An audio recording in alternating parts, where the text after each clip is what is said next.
you for those who are on. On behalf of ACR-Chicago, we're glad to have you here for our noontime talk about today. We are building out our 2021 programming schedule, so check out our website. I know we have a January program now, a February program that's going to be added soon, and we look forward to seeing you all there.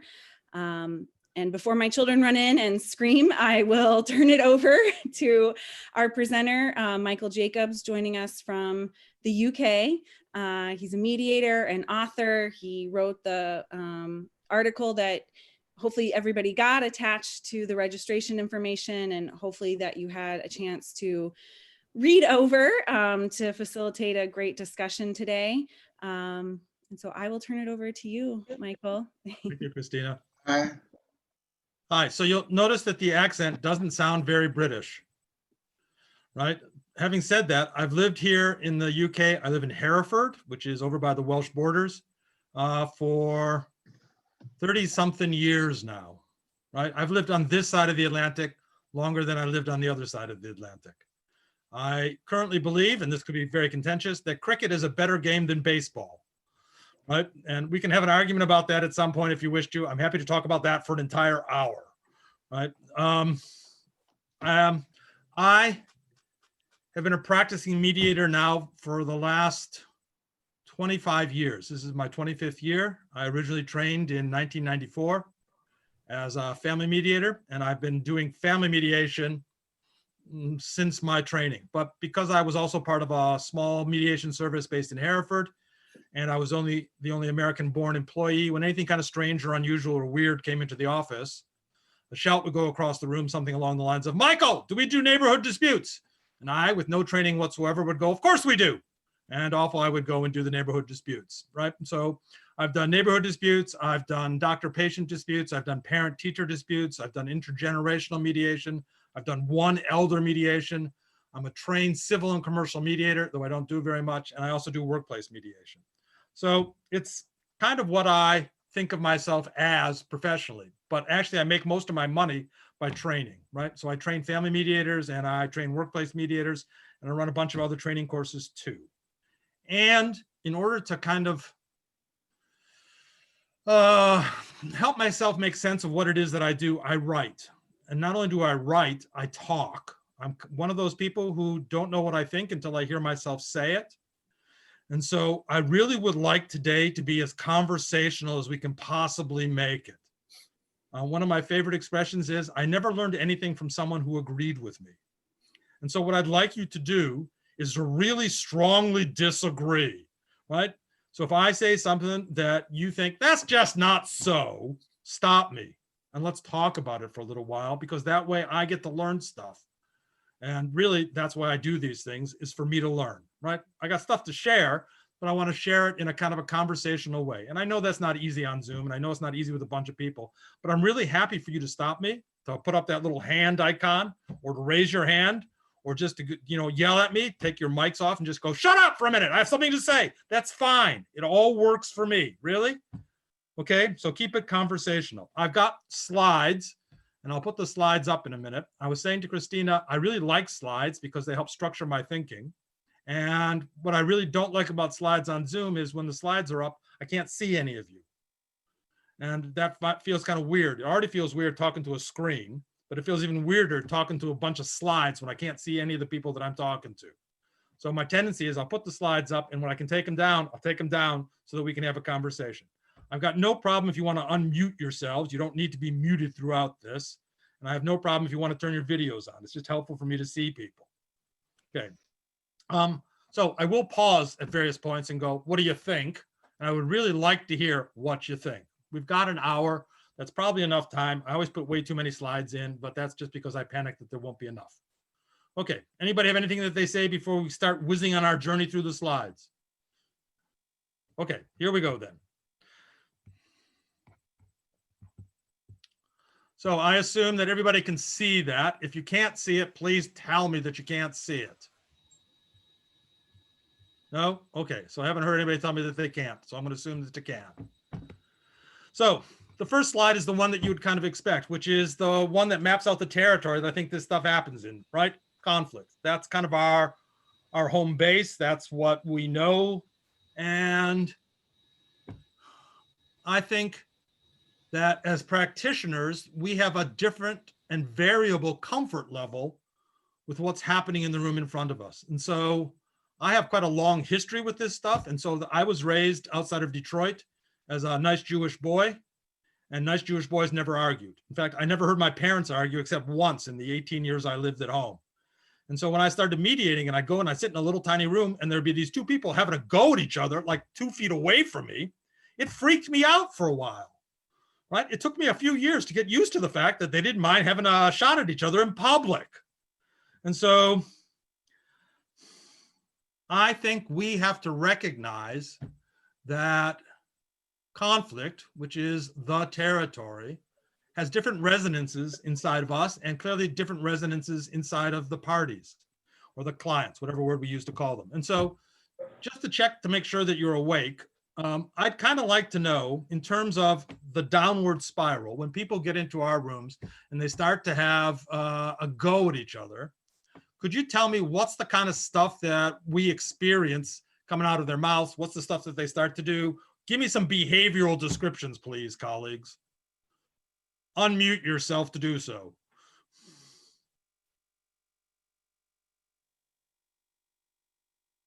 Nothing. You're supposed to be Americans. You're supposed to be chatty, mouthy, gobby. Come on. What's the stuff that we see? What are the behaviors? Blame. Blame. Good. What else? Anger. Anger. Talk to me more about what are the behavioral characteristics that we actually see. How do we know that they're angry? What are they doing or not doing? I see early on, like before things get explosive, I'll note folks maybe talking through gritted teeth. Yep. Or changing the pace of their conversation. So that's a really interesting one, Joseph. So how would you describe the change in pace? What's the dynamic? So I think it depends on the person. Sometimes people will slow down, but other times people will get more agitated and speed up. Right. But I think it just sort of depends on who you're dealing with. Good. Okay. But the pace changes. Mm-hmm. Great. What else do we see or hear? How do we know it's going downhill, downward spiral? Say that I see people withdrawing, especially when we have younger people, teens. Yep. There's like the hood up, on the phone, doodling, just like pulling back. Okay. So just absenting themselves from the conflict. Yes. Yeah. Perfect. What else? The comments begin getting repetitive. They keep saying the same thing over and over again. So it's the broken record dynamic. Yeah, Mark? They just keep doing the same loop over and over and over again? Yes. And they don't recognize that they're doing that. Correct. Okay, perfect. Anything else that we see, notice? Okay, so I'm going to put up the slide again because what I'm going to argue is that in terms of conflict dynamics, the interesting question about the behaviors that we see are people actually choosing to do them? Is it a conscious choice to behave that way? And what I'm going to argue is it is not. And so the assumption that I base my practice on is that conflict in and of itself has a kind of an agenda, that it has a kind of a power and a force, and that in some way, shape, or form, it gets us, and by us, I mean all of us, not just our clients and parties, it gets us to behave in particular ways. And I'm going to delineate those ways by talking about the 4 Ds. And like any good American, because I have a list, all the words have to start with the same letter. That's just part of the deal. And so in this particular instance, they all start with the letter D. And I'm going to check out at some point whether or not you feel this is an accurate description. So I think when we see people and they enter into what sometimes it gets called the conflict zone, the first thing that they do is they distort. And what I mean by that is if you went up to a party in mediation and said, are you telling the whole truth, nothing but the whole truth, so help you whatever deity corresponds to their faith practice? and they looked at you, I'm pretty sure none of them would go, yeah, I'm telling the whole truth, because they never do, right? Parties always tell partial truths. Which truth do they tell? Theirs, right? They distort. I've never yet met a party who has the capacity to be objective and describe exactly what's going on, right? Without, in some way, shape, or form, offering it as a distortion. Okay, number 1D. Second D is I think every party I've ever seen defends themselves, right? I have yet to walk into a room and see a party go like this. Yes, stab me, stab me, stab me, right? They don't do that. They fold their arms, they close themselves down, they protect themselves, they defend. The third one is the one that's pretty common, is that parties point the finger, and the finger only gets pointed in one direction, right? They know where the problem lies. It's right over there, right? And I know this to be true because I do exactly the same thing. Whenever I have a conflict with anybody, especially my wife, right? The only time I ever take the finger and point it at myself when I'm having an argument or a conflict is when I put my sarcastic voice on and I go, oh yes, I'm being so unreasonable, but I don't actually mean it, right? And so I think distortion, defending, and demonizing are givens when we find ourselves in conflict. It's the stuff that conflict in a certain way insists that we do. I don't think we choose to do it. I think it's the same stuff that you would see on a playground that 6-year-olds are doing, right? Right? And it's the same stuff that 60-year-olds do. It's exactly the same dynamics. They don't change. Conflict doesn't get refreshed and renewed. We do, distorting, defending, and demonizing, which leads to the fourth D, which is I think that when we find ourselves in conflict, that the stuff that we value about each other as human beings, kindness, warmth, generosity, compassion, benevolence, humor, all that stuff more or less disappears, and that we are diminished as human beings. The people that we see as mediators are smaller, shrunken versions of their best self. I don't think anyone is at their best when in the midst of a conflict. We are diminished beings. And one of the ways that I describe the role of the mediator is that our job is to help people regain their normal size, because I think that that's true. And in some ways, the metaphor that I use for conflict is I think conflict is a bit like being possessed, right? They don't give us bell, book, and candle to do our work, but that may not be a bad idea. But I think people find themselves encapsulated and engulfed by conflict. And once they're in that state, they start to behave this way. And I don't think it's a conscious choice. And I think it's really important for us to remember that it's not a conscious choice. People aren't choosing to behave like that. So I'm going to pause for just a moment to check out whether or not you think that that's true.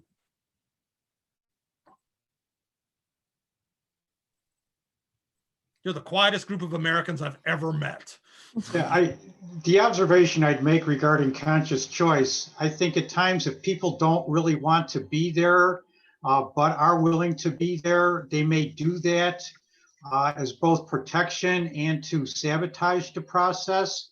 However, I would also make the observation that if that is true, sometimes it's easier to deal with it than if it is this, what we are calling subconscious behavior that we are observing, and that takes a lot more work to address and deal with. Okay, I agree with that. I think that mostly we behave in those ways. My understanding is because people don't feel safe. And so when people don't feel safe, what they do is they adopt a whole bunch of behaviors, right, to push away, right? And that's one of the ways of establishing safety. And so I think, again, it's really important and really different to remember that, oh, they're doing that because they don't feel safe, not because they're evil, right? Because that's a big difference. Yeah. Well, I think I agree with you. I think most people, very few people are a villain in their own lives, in their own brains. They're a victim or they're a hero, but they're not a villain. Yep. I mean, there are, but like, even if they are, there's very little value in proceeding on the assumption that this person realizes that they're just generally a miserable human. I think everyone thinks they're justified in some way with what they do. And proceeding from that assumption opens more possibilities, even if you're wrong. Laura, I argue that it's impossible for any human being to ever act unreasonably, because people never think that they're acting unreasonably, right? They've always got a reason for it. So, right, if you call someone unreasonable, they go, no, I'm not. You are. But that it gets stuck there. But you can't act unreasonably because you always do have a reason. Yeah. So I agree with you. I think the other interesting thing about this that came up in the piece that I wrote is what my colleague said, which is that in terms of one form of pain in mediation, sometimes you have to contain it. And so when people get overzealous about the demonizing bit, right, and they start to having a real go at the other party, that kind of dynamic is almost never helpful. Initially, it will generate some information potentially. Some new stuff might come into the room that they'll say. But after a little while, I have a little maxim, which I say as a trainer to the participants that I'm training, which is that when a party is talking about the other person in the room, you're entitled to hear in your head, blah, blah, blah, blah, blah, blah, blah, blah, blah, because they aren't going to be saying anything useful or informative or that's something that we can use. And you could actually predict all the stuff that they're going to say about the other party because they tell you within the first 2 minutes. The only time that mediators should actually wake up and pay attention to what's being said is when someone uses the word I, right? Because the stuff that we're actually interested in is the stuff that happens inside the speaker, not the stuff that they're going to attribute about the other party. And so I absolutely believe that this is true. And I've stolen it from someone who once trained me, which is that people only change their behavior when they have a good enough reason to change it and when it feels safe enough to do so. Now, I think the safety bit, which we're really not going to talk about much today, comes in two forms. One, it comes because all of us are really good at building rapport with the people who are sitting in front of us. Because if you can't build rapport, you can't mediate, right? Because they won't say anything. They won't trust you. And so we're good at building rapport really fast. Because remember, I only have like an hour, hour and a half with people. And so I got to do that work really quickly. I usually say it takes about 20 minutes to build rapport. The other stuff that builds in safety are the core principles that all of us, I guess, ascribe to. So because mediation is voluntary, they don't have to be there, right? They can leave at any point. Because mediation is impartial, we're not there to cast judgment on them, because if we were there giving judgment, no one would show up. Because mediation is confidential, we're not going to blurb and blab it all over the place, right? That's a safety criteria. And so is self-determining in the sense that neither party has the power to make the other one do anything. So I think all those criteria, what we call the principles of mediation, are actually safety criteria, because without them, no one would play the game, right? Now, I don't really want to talk about safety today. What I really want to talk about is good enough reasons to change. And so I think most people, when they come into mediation, frame the outcome, desire, the goals around negative framing. And what I mean by that, they tell you how much life sucks, right? And the other stuff that they usually tell you is they tell you what the other person is doing to make their life suck. And lots and lots and lots of the people I see, they actually can't tell you what they want, but they're really clear about what they don't want, right? And so I think part of our job, fundamentally, and I'll pause after this just to check in with you lot again, is that what we have to do is we have to help them focus on the stuff that's true for them, to get them to talk about themselves, not the other party, and for them to talk about the impact that the current situation is having on them. And they're really reluctant to do that. They're much, much happier about talking about the other person in the room. And I think that that's probably true for all of us, right? They don't really like talking about themselves. They like talking about the other, except Laura, you're quite right. They don't mind talking about themselves as a victim, but that's actually talking about the other because they're pumping them into the perpetrator or persecutor slot, right? So I think our job is to help people talk about what's going on for them, because that's useful information. So I'm going to pause for a moment, check that out, because that's an assumption on my part.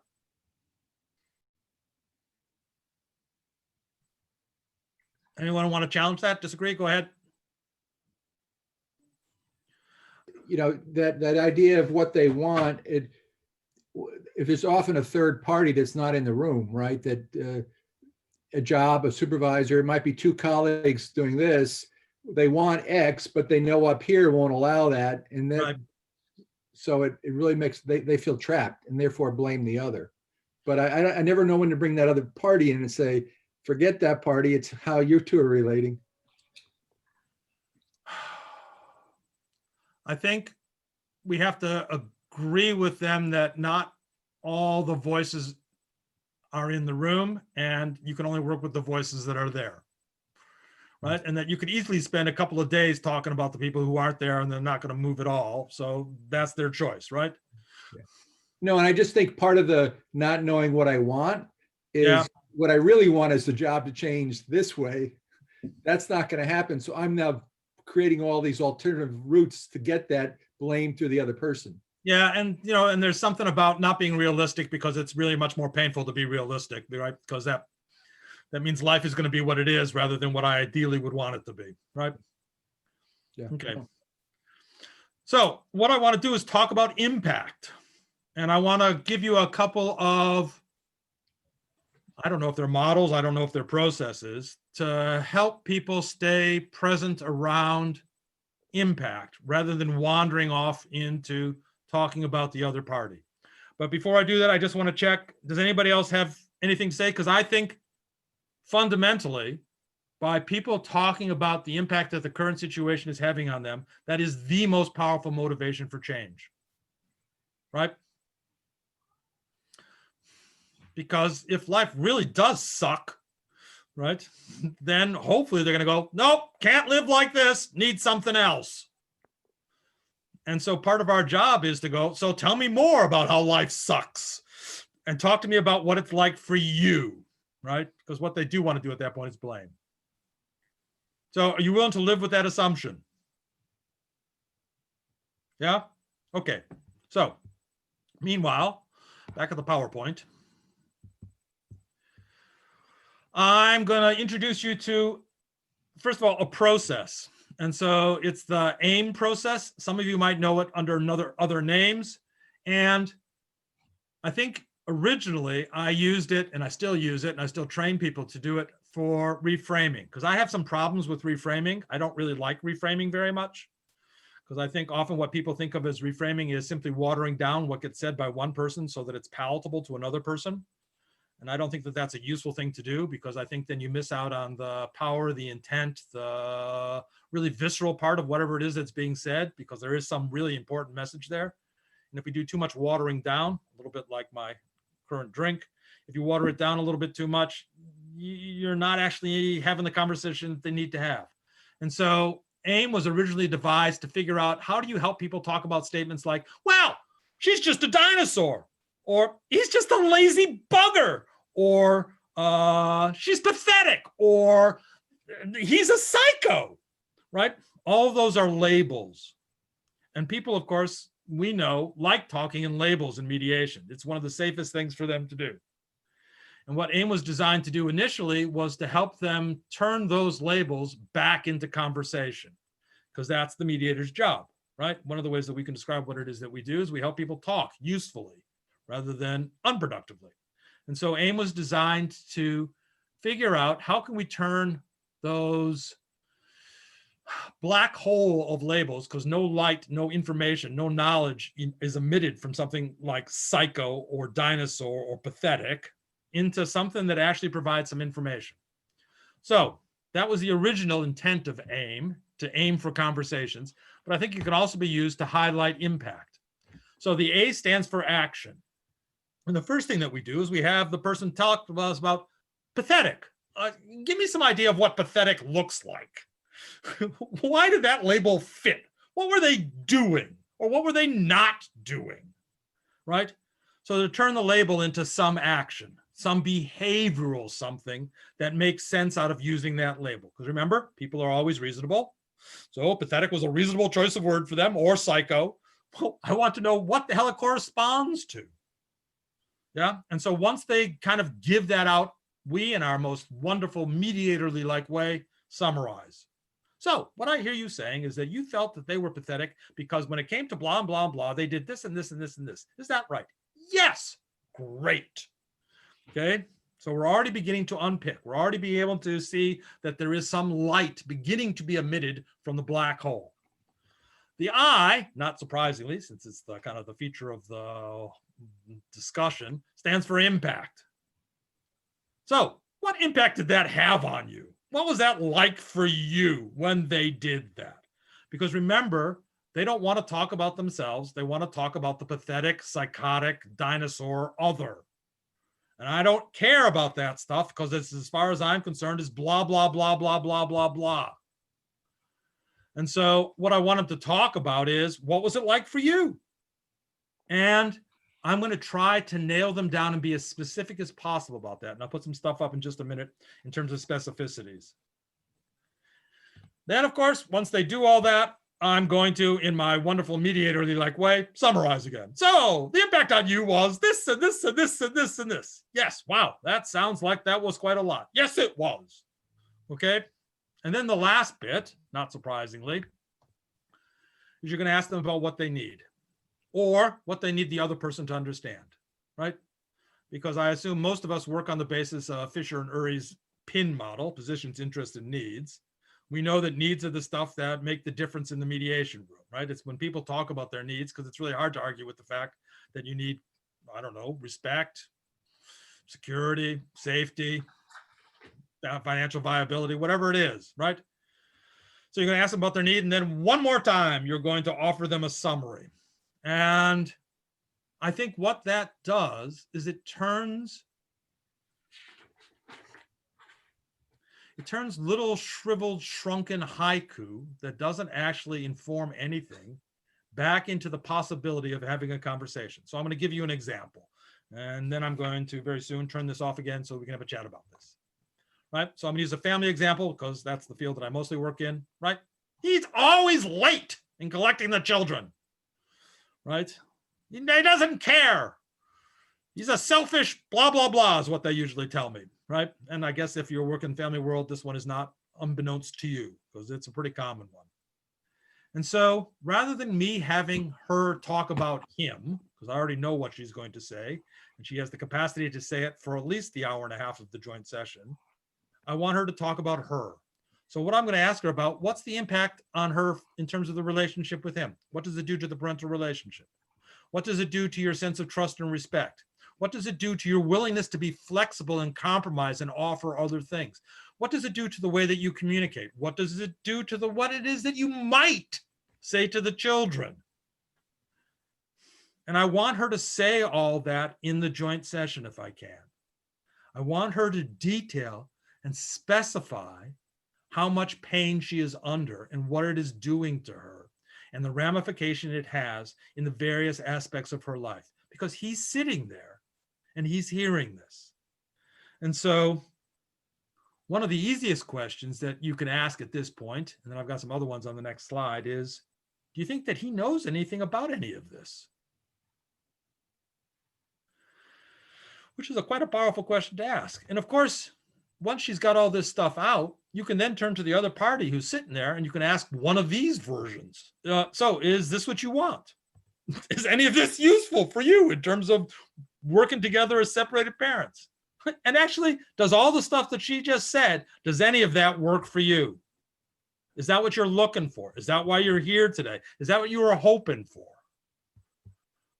But I think those questions are only possible once you get the impact in the room. Right? In a strange way, to ramp up the pain, to make it so obvious and so visible, right, that it's hard to ignore. And of course, you're going to do that for him too.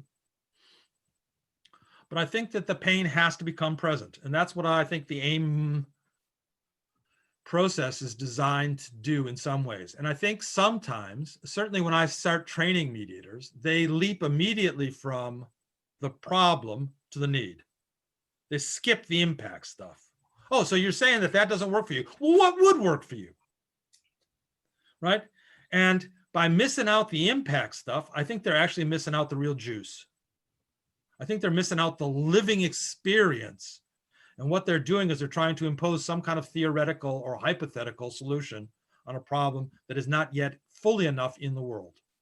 And I think that that's what the impact stuff does, is it brings it into the world so that it can't be ignored, it can't be dismissed, it has to be engaged with.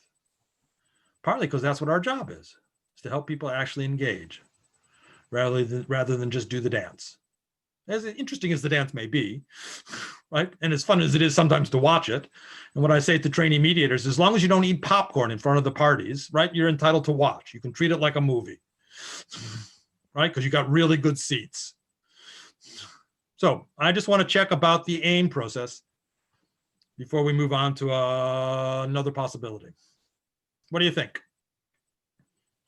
I just missed the transition point from you initially saying, whenever they say about the other person's blah, blah, blah, blah, blah, but that's the start of the action. And so Right. It always is. Blah, blah, blah. Then I'm going to, oh, now tell me. I'm just not sure how you made that transition. Okay. So I think they start by talking about the other person, and we tend to ask questions about that.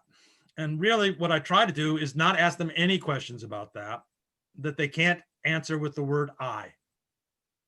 So when they were doing that, what was that like for you? How did you find that? And as long as you don't ask them, now I'm going to get in trouble for what I'm about to say, and you can absolutely disagree with me, and we can spend the next hour talking about this. I know you won't be there, but I'll keep talking even when you're not on the screen. Is as long as you don't ask them, how did that make you feel? Which is the favorite question of every beginning mediator I have ever trained, right? And it takes about 4 days before I'm allowed to say to them, you can't ask that question. And then they all look at me, they go, but that's the best question there is. I say, but it's not true, right? And Laura, you're gonna get to be brought back in again in the drama triangle, because that's where I'm gonna go with this. For 2 reasons, I tell you, you can't ask that question. One, you can't make people feel stuff. It's not how feelings ever work. Right? You can put a gun to somebody's head. That still doesn't mean that you can make them feel something. Feelings are a choice. We get to be in charge of our own feeling life. Secondly, when you say, how did that make you feel? What you imply is that they have the power to make you feel stuff. So you're just a poor little victim of their behavior. And so what you instantly do when you ask, how does that make you feel? Is that you manifest the drama triangle in the room, right? Because they get to be the victim, the other person gets to be the persecutor or the perpetrator. And I never think that's helpful, ever. Partly because it only leaves one spot left for you as the mediator, which is the rescuer, which is a place that we should never go. And we can have a conversation about that if you want to, but I'll just keep arguing. So I think, Craig, that what we want to do is we want to get them to talk from inside themselves. And there are ways of doing that. So how did that land? What was that like for you? How was your experience of that? So when they did that, what was going on for you, right? Because I want them to start with, well, because then I know that they're giving actual useful information. Because otherwise it goes back to what Mark said. They'll just be happy to repeat the broken record over and over and over again about how evil the other person is. And I don't care about that because it's not useful. It's not helpful. It's not new information anymore. They're not in the room. And if they're not in the room, then I can't do any work. So I got to get them in the room. And one of the ways we know they're in the room is when they start using I. Yeah. Any other thoughts about Yeah. Go for it. I like the cleanliness of it, I guess. I'm probably not the most structured or organized mediator. I could probably do a better job of that. I tend to kind of follow things around a lot. Mm-hmm. And things like this can be helpful as kind of reinforcements or reminders of where I'm trying to go and what I'm trying to do. Joseph, I think, so when I do the training and I have to teach people how to reframe stuff, I think it's really hard to teach reframing because mostly it's taught, which is that you should remove the objectionable phrase, right? And somehow find a way of saying it so that the other person doesn't blow up or walk out of the room. And I don't think that that's easy to do. And I'm not sure how useful it is in terms of generating more conversation. And so what I like AIM for is it goes, okay, calling them pathetic I have no idea what that means or what that looks like. Help me. Tell me what the behavior is. Okay, so what was that like for you? Great. And so what do you really need from them besides that?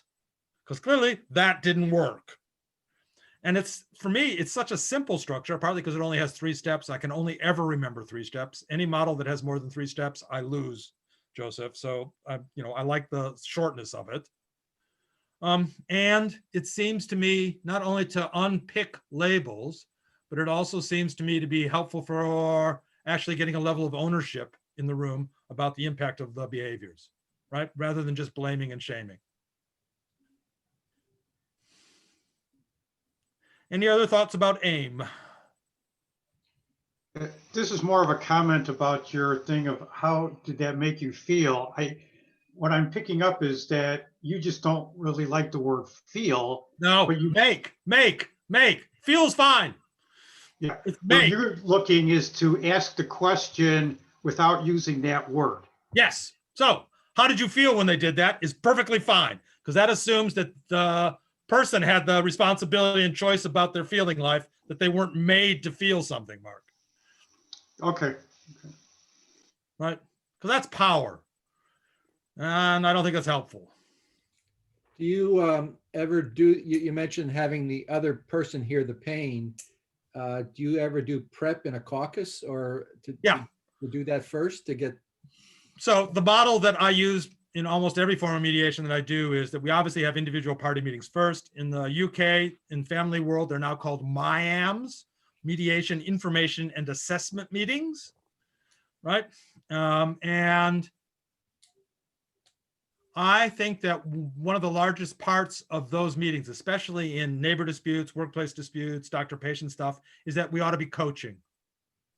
We ought to be preparing people to make use of mediation. Because Craig, you and I know that people don't know how to use mediation. They've never done it before. They never taught it, right? And if we don't prep them and we just go, well, that's it, I'll see you on blah, and they walk in the room, they have no idea what good practice looks like, what they should and shouldn't do, unless we've told them and helped them beforehand. And so before I trained as a mediator, I trained as a drama therapist. Right. And so I really like role play.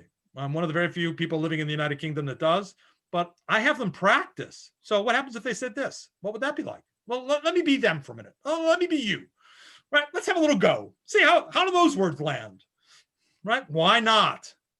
And if we're not doing it, I think we're just being cruel. Because what we're saying is we're going to put you in a really high stakes game, but we're not going to teach you any of the rules. Good. Good luck. Bye. Go. Why is that kind? I like that. So I think his prep is a huge piece of this. Mhm. If you're getting stuff out that's not on the slides, that's not fair, you know.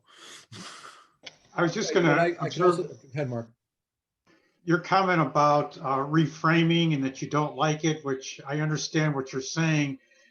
What if you take the position that reframing is more changing perspective than watering down? And I think that that's okay. What I really think it is that people use emotionally powerful language because they have emotional, powerful stuff going on inside of them. And they don't know how to say it without recourse to some unhelpful stuff. And so mostly what I think reframing is about is let's turn that powerful emotional garbage into something that can actually be conversational. And that's, I think, from my point of view as another human being, I say stuff in unhelpful ways because I'm full up of something and that's what comes out of my mouth. Well, as a mediator, I go, okay, there's a whole bunch of stuff going on underneath here, but let's find some ways that the other person can hear it, because right now they can't. Isn't that just the kind of the basic dynamics of why people do that stuff? Yep. So it's our job to figure out how can I turn that into conversation. So on that note, I'm going to go back to my slides because I want to save some time at the end, at least for talking or for staring at each other on the screen, whatever happens. I don't know how many of you know about their world. Have you had narrative mediators talk to you during this stuff? Does that book look familiar to anybody on the screen? No. Okay. No. No. So you don't know about Winslade and Monk? Well, you're in luck. I did. They're wonderful people. Wait a second. I'm just leaning across. Right. This is the book that you want to buy, not the one that's currently on the screen. Right. Unless you're really into social constructionism and Michel Foucault, don't try to read that book because it will do strange things to your head. This one, right, which is called When Stories Clash, and is only this thick, has almost no social constructionism in it, and is a much better place to start in narrative mediation. But I want to talk to you a little bit about narrative mediation because they have a really interesting idea around impact. So narrative mediation, a little bit like it says on the tin, argues that human beings live in a world of stories. And then what we get into mediation is that people bring their stories into the room. And those stories, as we know, are usually very fixed, almost scripted, right? That people aren't having to make anything up when they're sitting with us. They're just having to push a button someplace and out comes the story, right? Because they've rehearsed it and they've practiced it. And so what narrative mediators argue is it's not about the internal condition of the person. It's not about their personality that generates the behaviors. What generates the behaviors is the story that they are currently inhabiting and that inhabits them. And if you could change the story, you could change the behaviors. And I think that's a really interesting idea. Okay, really, so it's absolutely worth exploring. And so one of the things that they talk about is they're not very interested in causes. Because if you start talking to people about the cause of things, you start heading over towards the therapy world, right? So did your mother breastfeed you not long enough? Well, you were only 6 when you stopped. That stuff I don't care about, right? So it's not about causes. It's about the effects that stuff has on them in terms of helping them go, you know, I don't like the story that I'm currently in. I'd like to be in a different one. And so they really, really, really push a description of effects rather than causes because they believe that's what's going to generate the alternative version.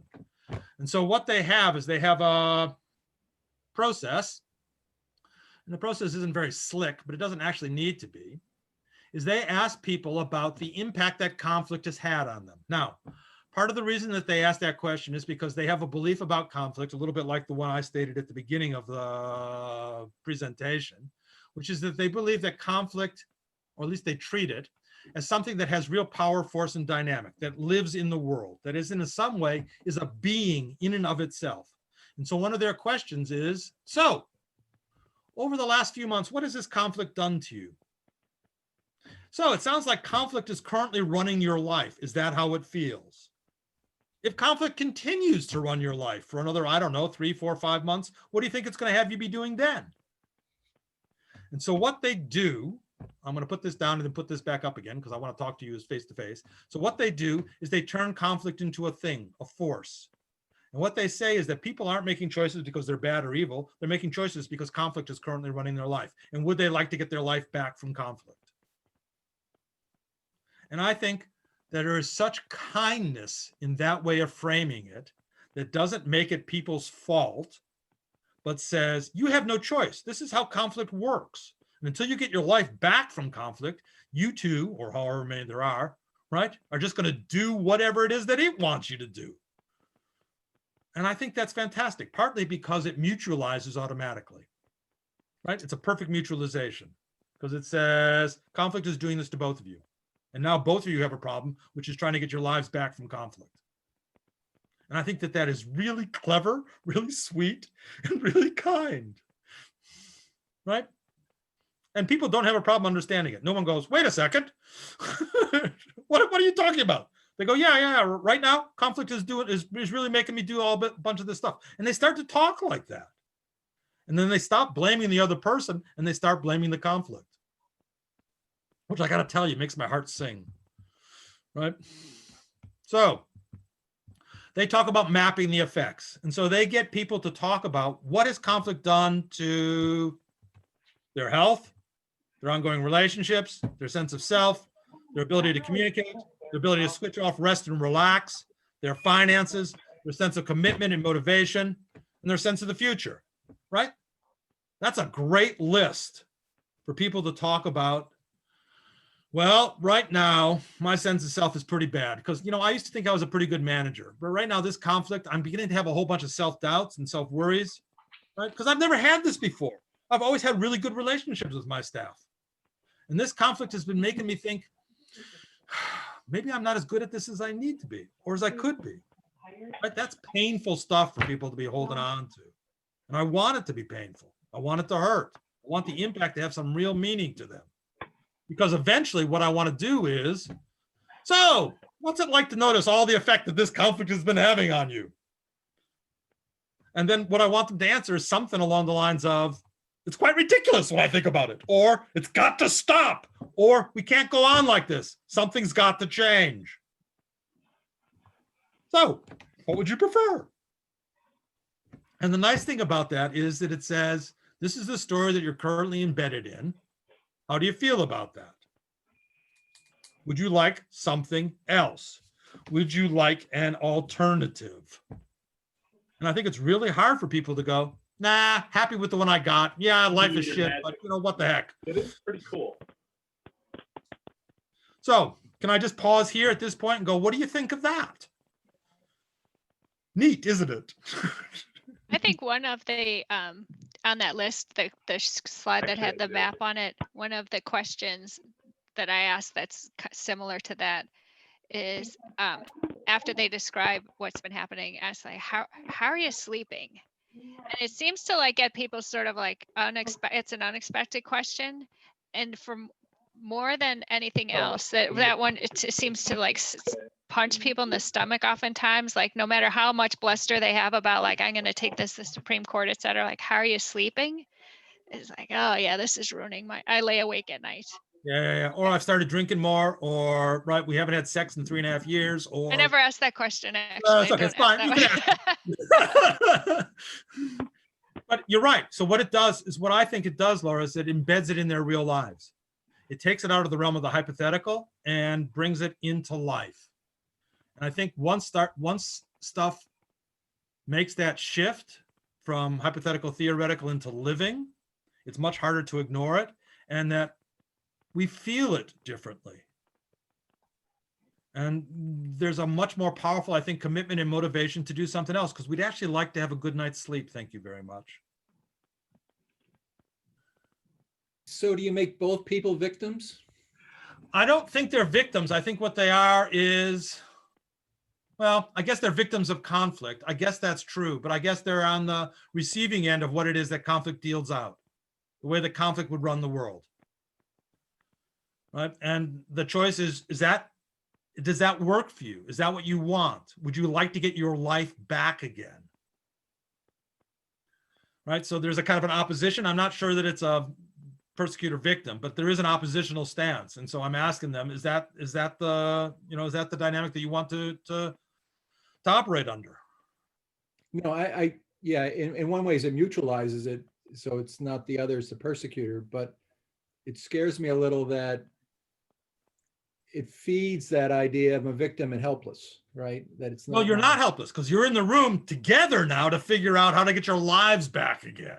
Yeah.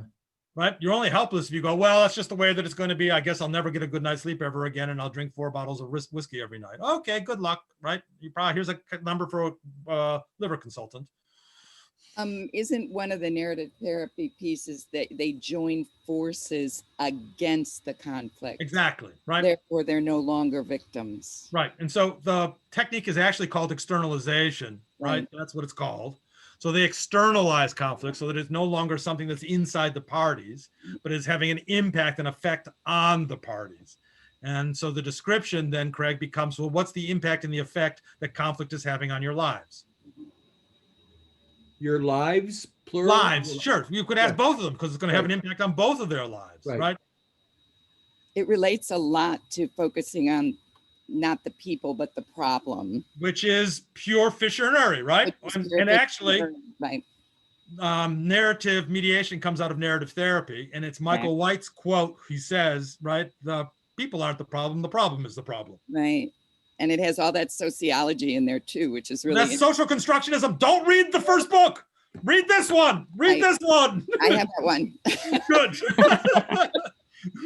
Went right past that first one. That's good. So I got one more bit and then a little bit of last conversation. So I sometimes think that the biggest hurdle around encouraging people to talk about the pain that they're currently in is us, right? How comfortable we are with people hurting just a couple of feet away from us. And I think sometimes we just want to fix them. We want the pain to go away. We want them to be happy bunnies, to use the English expression, right? And the risk there, of course, is that what we're going to do is that we're going to manifest the drama triangle, right? So that we're going to end up in the rescuer's slot. And effectively what's going to happen is that we're going to start working harder than the parties. And I think that that's always a bad sign. I think it's a bad sign for a whole host of reasons when we start to take on the responsibility for doing something with their pain, right? In terms of trying to shut it off or turn it down. And I've seen mediators try to go straight from problem definition to solution. And I think there's a host of issues attached to that. One, I think that if they do come up to an agreement, the agreement is mostly going to be generated by the mediator, not by the parties. And so I think that the level of sustainability is at risk. I also think that if they walk out of the room and they haven't done the work and something goes wrong, they get off the hook. It's not my fault. It was a stupid idea. Because they don't think if it was their stupid idea. And so they're not kind of prepared to tweak stuff and change stuff because they haven't actually owned the work. And so I think our job is to toughen up ourselves so that we understand that pain, as my last slide says, it's the pain that makes people change. And that we can't avoid it and we can't dance around it and we can't try to make it better too fast, because then we suck the energy out of the room because it's their lives, their hurt, their pain, their deal. And our discomfort with it has nothing to do with it. And I think for some mediators, that's really hard. Certain backgrounds makes it really tough. So I train social workers. They hate this, right? They really want to fix people really fast. And not surprisingly, solicitors, lawyers really don't like this bit either, right? They want to go, no, there's an answer. All you have to do is this. I go, nope, that's not how mediators work. You're not allowed to do that. And so I think we can't overlook us in this stuff in terms of how comfortable we are with people trotting out the impact, and encouraging them to do so. So I just wanted to have a little conversation about that bit. What do you think?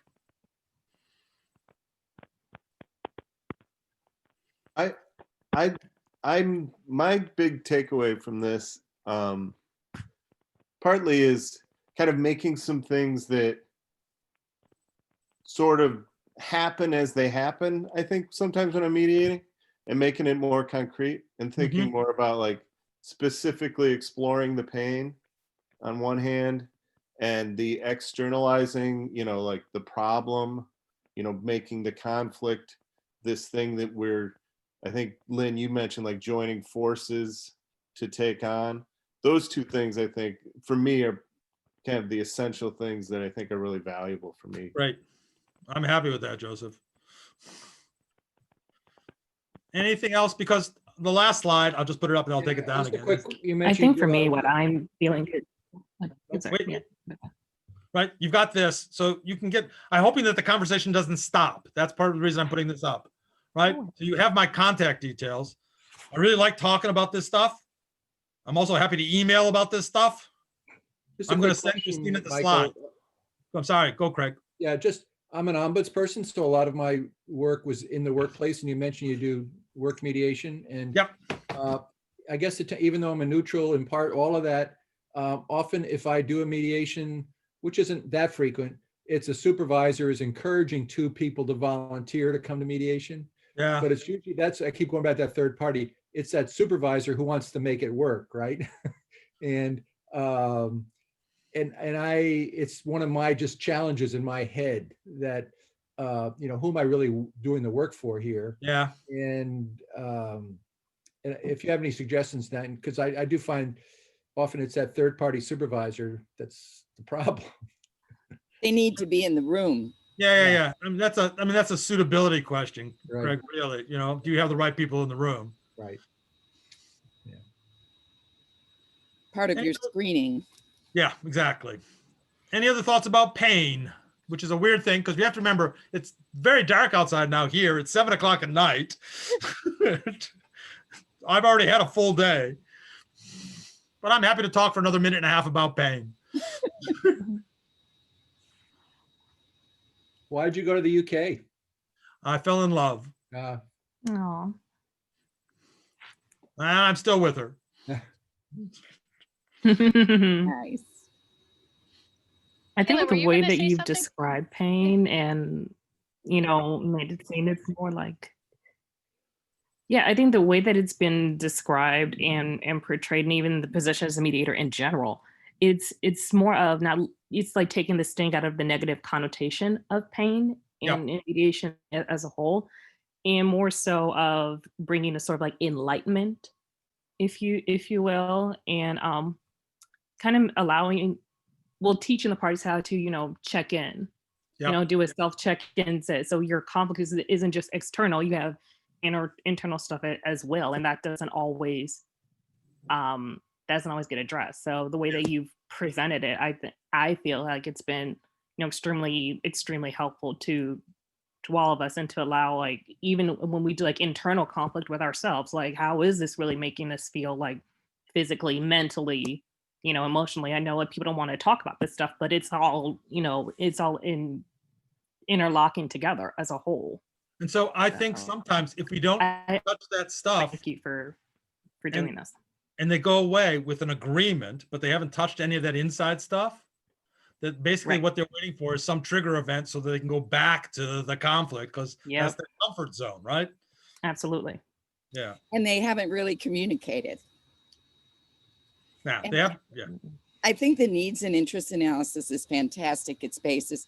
It is as much or more a negotiation, a way to negotiate, but it's not necessarily communication skills. It doesn't give you the skills to get to understanding, like, to allow and honor someone's pain is respect.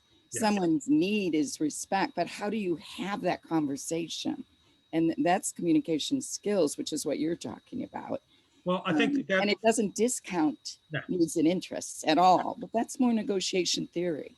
Yeah, that's a good description. Well, it's been a pleasure to talk with and talk at. And so I'm hoping that Christina is going to send me invitations so that I can come and join you and play and not have to do the bit that I did today. And that would be fantastic. And I really mean it, that I'll send Christina the slides just now. And if you want to email me to carry on this conversation, I'm really happy to do so. Yeah. Thank you. Thank you. You're welcome. Thank you very much. Yeah. Thank you. Take care. Have a great good day. afternoon. Thanks a lot. Bye. Bye. Bye.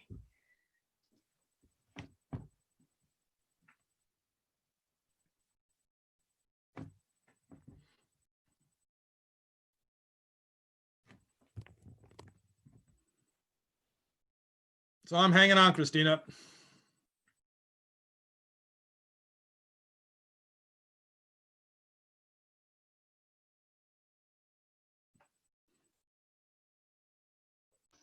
She's probably in one of those other windows right now. I can see her. I can see her name there, Mark. She might be with kids. Yeah, she also uses the other one too. So Oh, she uses Richard Ruffing too? he's, I believe, the one who technically owns the Zoom account. Ah, okay. And I think for recording purposes, that's what has to be done. Fine. Okay. Did you find today interesting, useful? Yes, I did. And I want to make the observation. We all believe, I think, that venting is very valuable, but venting is a double-edged or multi-edged sword because it can reinforce certain pain, negativity, whatever you want to call it. Yeah. And things that you talked about offered ways to use that venting and move away from it. Right. Because it's the impact stuff that we really should be interested in, not the blame stuff. Right, right. Yeah. Yeah. Good. So very helpful, very helpful. Good. Let me know if you use it, and if it works, and if it blows up, you can blame me. That's fine. We can have a No, blame. no, I mean, that's part of what happens. These things blow up, you know. Yeah, I know. Just we can, all we can do is the best we can. And Yeah. if it blows up, it blows up. And then you try to deal with it. And if you can't do anything, that's just what it is. Exactly. It takes a while to get to that place, but I agree with you absolutely. Yeah. Okay. Well, I hope to see you again. Yes, likewise. Okay. Thank you so much. You're welcome. Take care.